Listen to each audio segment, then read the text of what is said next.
Hi everybody. I wanted to talk to you today about deep neck flexors and why they're so important.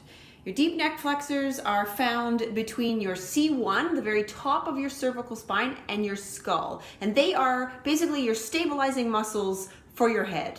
So I'm going to show you how to find them, and I'm going to show you why they're so important. So if you take your earlobes, if you feel the bone just behind your earlobes, trace your fingers to the bottom tip of that bone, the bottom front tip of the bone. And I want you to imagine you're drawing a straight line between those two bones. So a little imaginary line between those two mastoid processes back there. And so if you think about it, like think about how high that is, right? That's like behind my nose. That's how high up your neck sits with your skull, right? It's not down here somewhere. Your cervical spine goes right up in line with those ears, okay? So you're gonna just do this. Tongue is on the roof of your mouth, and you're just gonna look down and pivot forward through that little imaginary line. It's not a big thing. It's not a super violent activity. You shouldn't feel much of anything happening, but what is happening is just your skull is pivoting on the very top of your spine. Yeah, try one more time. So I don't know if you can see that my neck is actually not being affected by that little movement. It's super small, but your neck doesn't have to be affected. Often, especially if you're ballet trained, we have this tendency to be, taught to have a nice straight neck, which means that we're pulling our chin back. And we're actually, first of all, erasing the natural curve that's supposed to be in our neck.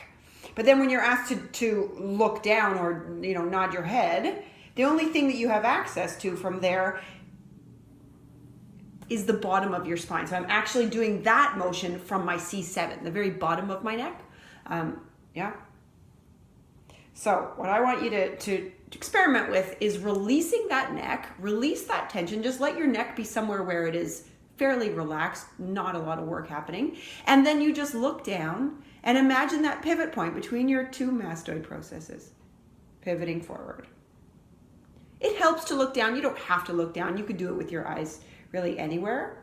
But you want to feel just this, it's like a thickening, right? A little bit of work in between the back of the throat maybe. That's where the work's happening. Yeah, and then once you've got that, then feel free to move the rest of your spine, do whatever you want. But you've got this new level of stability for your neck and your head. You might find that it'll start to release a little bit of tension in your neck that is often there because there's other things that are weak, right? If core muscles are weak, then other muscles take on in this like gripping way, just because your body's saying, well, I have to stabilize somehow. So let the tension go. Try maybe before a dance class or something, 5 times, just looking down and finding that very, very easy pivot through the ears.